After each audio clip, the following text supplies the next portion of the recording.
여러분들 안녕하세요. 김은주 강사입니다. 여러분들의 전산 세무 1급 합격을 위해서 최선을 다해서 좀 강의를 드려보도록 할게요. 자, 우선 첫 시간이니까 우리 강의에 대해서 가볍게 오리엔테이션을 해보도록 하겠습니다. 자, 우선 시험이 어떤 것인가, 이거는 한국세무사회 자격시험 홈페이지에서 발췌를 했는데요.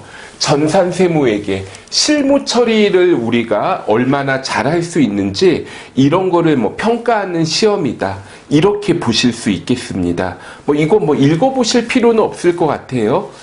자, 그리고 검정 기준, 이것도 그냥 세무사회 자격시험에서 홈페이지에 나와 있는 내용인데, 전산 세무 1급이면 대학교 졸업 수준?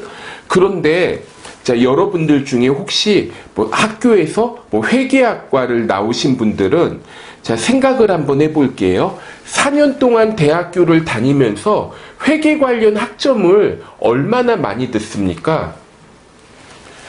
보면 보통 이제 회계 원리를 처음에 시작하는데, 이것도 제가 다녔던 학교의 경우에는 1학년 1학기 이때 이제 회계원리 책을 딱 사가지고 앞에 한 절반을 보고 1학년 2학기 때 뒤에 절반 이런 식으로 진도를 나갔던 것 같아요. 진도도 다 안 나가고 그냥 조금 하다가 끝났던 것 같고, 그 다음에 한 2학년쯤 올라가면은 중급회계라는 과목을 배웁니다. 그래서 이것도 중급회계가 범위가 되게 많아요. 그래서 이것도 한 3학기 정도에 걸쳐서 해도 다 못 끝냈던 기억이 납니다. 그리고 또 3학년 때쯤에 세무회계라는 과목들을 좀 배웠습니다. 이것도 법인세 한 학기, 소득세 한 학기, 부가치세 한 학기 이렇게 했던 걸로 기억이 나요. 그리고 이런 이제 큰 과목은 아니지만 또 회계 관련 과정 중에 예를 들어 재무제표 분석이라든가 회계학 특강이라든가 좀 이런 식의 좀 발표 수업도 좀 하고 그랬던 것으로 기억이 나요. 아무튼 결론. 자, 그러면 거의 제가 말씀드린 거 합하면은 과정이 한 30학점, 한 과목에 한 3학점 잡으면은 거의 30학점 가까이 됐던 걸로 기억이 납니다. 그래서 요 정도를 이수한 학생들이 이거를 이제 테스트를 이제 통과하게끔 하겠다는 거니까 어떻게 보면 상당히 범위가 넓다고 할 수가 있어요. 그래서 처음에 공부할 때 어려운 거 당연한 겁니다. 그러니까 대학교 4년 동안 해야 될 거를 단순히 한두 달 공부해가지고 하겠다? 열심히 하면 하실 수 있어요. 그렇지만 좀 한 번에 힘들면 두 번째 시험이라도 붙겠다는 생각으로 준비를 하셔야 됩니다. 시험이 1년에 6번 있어요. 그러면 1년에 6번 있으면 2달에 한 번 시험이 있는 것처럼 생각이 들잖아요. 그러면 여러분들이 공부를 시작했는데 시험이 보름 남은 거예요. 그러면 이거 그냥 어차피 보름 동안 해봤자 안 되니까 그냥 놀다가 공부 안 하다가 다음에 이제 해야지 이렇게 하고 마음을 놓는 분들이 계시는데, 그게 아니라 2달 반밖에 시험이 안 남은 겁니다. 열심히 해주셔야 돼요. 그리고 자, 우리 시험은 100점 만점인데 이론 30점과 실기 70점으로 구성이 됩니다. 70점 이상이면 합격이겠고요. 이론은 15문제가 나와요. 한 문제당 2점씩 해서 15문제가 나오는데, 재무에게 5문제, 원가에게 5문제, 세무에게 5문제, 이렇게 구성이 됩니다. 그리고 이 세무에게 파트는 부가치세, 소득세, 법인세가 5문제인데 둘둘 하나 이런 식으로 나오지 않을까 생각을 해봅니다. 그리고 실기가 있는데 전표 입력이 출제가 되는데요. 전산 세무 2급이나 전산 회계 1급에서는 일반 전표에 기록하세요, 메인 매출 전표에 기록하세요, 구분이 되어 있죠. 그런데 전산 세무 1급은 우리가 문제를 딱 보고 이거를 일반 전표에 해야 될지 메인 매출 전표에 해야 될지 판단을 해서 여러분들이 작업을 해야 됩니다. 그리고 부가치세 전산 실습, 결산 전산 실습이 나오고, 원천징수가 조금 이제 전산 세무 2급에서는 근로소득만 나왔잖아요. 근로소득 이외의 소득에 대한 원천징수도 출제가 됩니다. 자, 그리고 법인 조정이 30점이 출제가 돼요. 그런데 이 전산세무 1급은 실습 데이터도 2개가 나옵니다. 그러니까 법인 조정을 제외한 회사 하나, 법인 조정 작업하는 회사 하나, 이게 2개의 실습 데이터를 주어지면서 우리가 문제를 풀게 됩니다. 자, 이론은, 자, 여러분들이 대부분이 이제 전산세무 2급을 이제 합격을 하시고 또는 전산세무 2급을 받는데 진짜 아깝게 떨어진 거예요. 그래서 그냥 다음에 전산세무 1급하고 2급을 같이 봐야겠다. 이렇게 이제 준비하시는 분도 계실 것 같은데, 재무회계 부분은 거의 유사합니다. 자, 사실 전산세무 2급에서 출제되지 않는데 전산세무 1급에 나오던 부분이 조금 있기는 해요. 그런데 그 부분들이 좀 최근에 몇 년째 나오지 않아가지고 거의 전산세무 1급이나 2급이나 좀 범위가 유사합니다. 그리고 원가회계가 있는데 전산세무 2급에서는 표준원가 계산이 출제가 되지 않는데요. 전산세무 1급에서는 표준원가 계산이 출제가 되고, 그리고 세무회계는 법인세가 추가가 되어서 우리가 이제 대비를 해주셔야 됩니다. 그리고 실계의 경우 전산세무 2급이나 전산회계 1급은 전표가 여러분들의 합격을 당락을 좌우지었습니다. 그런데 세무 1급은 법인 조정이 30점이 나오다 보니까 그러면 이제 전산 세무 2급과 겹치는 부분은 좀 비중을 줄일 수밖에 없거든요. 전표 입력이 4문제 정도 나와요.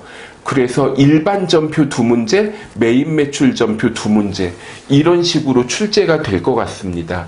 그리고 부가치세 전산 실습, 이거는 이제 크게 문제를 낼 수도 있고, 그러니까 큰 문제로 한 문제를 내던가 자잘한 부속서류 2개를 내던가 이렇게 나올 거고, 결산은 제가 보기에 회계 1급이나 뭐 세무 1급이나 큰 차이는 없는 것 같아요. 그리고 원천징수에서 아까 전에 근로소득을 제외한 다른 소득에 대한 원천징수가 추가가 되고, 여러분들 시험에서 법인 조정이 합격을 다 결정짓습니다. 전산회계 1급이나, 자, 전산회계 1급은 전표 입력이 합격 불합격을 결정짓는 것 같아요. 그 전표 입력이 배점이 아주 많거든요. 이론도 재무회계 이론이 많이 출제가 되고, 그런데 전산 세무 2급은 전산 회계 1급이나 세무 2급이나 전표 입력이 난이도 차이가 크게 나진 않아요. 어떤 회차에서는 오히려 전산 세무 2급이 더 어려운 거 아니야? 이렇게 이제 생각이 드는 회차도 있었거든요. 그 대신에 이제 전산 세무 2급은 부가치세 전산 실습과 원천징수 전산 실습이 합격을 좀 결정짓는다 볼 수가 있어요. 전산 세무 1급은 법인 조정이 여러분들의 합격 불합격을 결정짓습니다. 그러니까 다른 부분들은 여러분들이 전산 세무 2급을 하면서 어느 정도 공부를 해왔던 부분이에요. 그런데 법인 조정은 자, 생소하게 튀어나왔거든요. 전산 실습에서 30점이 나오고 법인세 이론이 객관식 2문제가 나오면 100점 만점에 34점. 그러니까 시험에서 3분의 1 이상의 배점을 차지하고 있습니다. 제 강의에서도 법인세를 맨 앞에 배열을 했고요. 그리고 좀 강의 시간도 많이 투자를 할 거예요.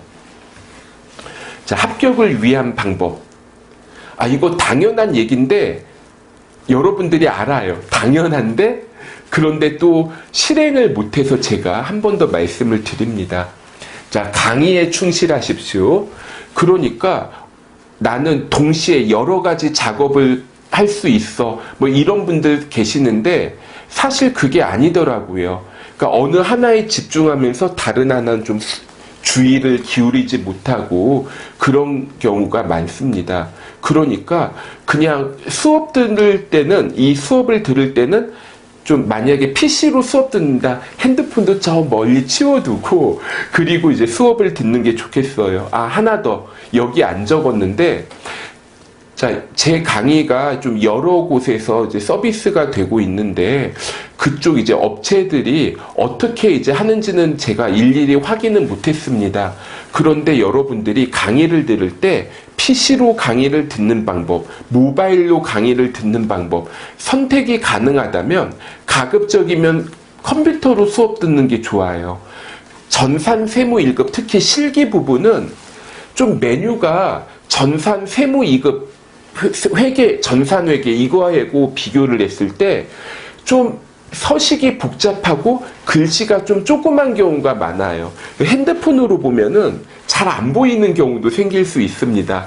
가급적이면 큰 화면으로 보는 게 좋지 않을까 생각을 하고, 그리고 또 이제 보통 이제 인강 사이트들이 속도 조절 기능을 지원을 하고 있습니다. 자, 그러면 어떤 분들은 제가 좀 말이 느리대요. 그래서 이걸 막 배속 조절을 해가지고 하는 건데, 사실 말을 제가 뭐 빨리 하려면 빨리 할 수가 있겠죠. 그런데 저는 이제 강의를 들으면서 그 내용을 순간적으로 여러분들이 흡수를 했으면 좋겠다, 이런 차원에서 이제 좀 속도 조절을 하면서 말을 합니다. 그런데 이걸 이제 빠르게 막 돌리잖아요. 그럼 내가 들었다, 뭐 여기에 대한 위안을 받는 거지 기억이 좀 덜 날 수밖에 없습니다. 그리고 또 이제 강의를 하다가 중요한 부분이 있어요. 그러면 어떻게 하나요? 설명할 때 좀 그 부분을 좀 목소리를 크게 얘기를 한다거나, 아니면 이 부분은요, 이거는 이렇게 좀 그 부분만 좀 천천히 얘기를 하는 식으로 좀 강조를 할 수가 있는데, 속도 조절을 하면 어떻게 돼요? 속도 조절해서 들으면 그게 다 똑같이 들리거든요. 강의 듣는 시간 아까워하지 마세요. 자, 제가 2가지 얘기했죠? 세 가지면 딴짓하지 말고 가급적이면 PC로 듣는 게 조금 더 효율이 좋고, 속도 조절하지 않고 그냥 듣는 것을 추천합니다. 그리고 예습과 복습이 있는데, 어떤 선생님들은 예습을 강조하고요, 어떤 선생님들은 복습을 강조할 수 있어요. 그런데 저는 좀 복습주의자입니다. 예습이 가능하다? 강의를 듣기 전에 책을 이렇게 봐요. 내용이 다 이해가 돼요. 그러면 굳이 제 수업을 들을 필요 없죠. 그냥 혼자 책 보고 공부하는 게 더 나을 것 같아요. 그래서 그냥 예습이라는 게 자기가 공부한 적이 있었던 부분을 강의를 듣기 전에 한번 읽어보겠다, 이런 건 가능한데, 내가 처음 이렇게 접하는 부분을 그냥 읽어보는 건 힘듭니다. 그러니까 사실 제가 대학생 때 학원 다닐 돈이 없어가지고 그냥 책만 사서 혼자 공부했거든요. 그래서 여러분들 그 교재에 보면은 처음에 뭐 법인세의 의 나오고, 뭐 세무조정, 뭐 소득처분, 이런 부분이 있습니다. 그러니까 예를 들어 뭐 세무조정, 그리고 뭐 소득처분, 결산조정, 뭐 이런 부분이 책에서 한 10페이지 정도, 이론 부분이 10페이지 정도 돼요. 이거를 제가 혼자 공부할 때 이거 이해하는데 1달 넘게 걸렸어요. 너무 어려워가지고. 근데 나중에 강의를 하면서 이제 제 수강생들 보니까 그냥 1시간 강의 들으면 그 내용을 이해하는 거예요. 그러니까 혼자 공부했을 때 1달 걸려서 이해하던 걸 1시간 정도 강의를 들으니까 그게 또 비슷한 수준으로 이해가 되는 거예요. 그러니까 좀 그냥 강의를 듣고 복습하는 게 더 효율이 높다고 저는 생각을 합니다. 그리고 다양한 문제풀이. 자, 그리고 이제 저도 학생이었던 시절이 있었고, 또 강의를 하면서 이제 수강생들과 이제 소통을 하다 보면 이런 분들이 계세요. 강의를 들을 때는 다 알 것 같대요. 그런데 문제를 풀려고 하니까 하나도 못 풀겠대요. 자, 그게 왜 그러냐면, 여기 제가 적어드린 거, 어떤 내용을 학습을 하잖아요. 자기가 공부한 내용이 어떻게 활용되는가, 이거를 이제 안 했기 때문에 그런 겁니다. 자, 여러분들이 이 수업을 듣는 이유는 전산세무 1급에 합격을 하려고 하는 거죠. 물론 좀 다른 목적으로 수업 듣는 분들이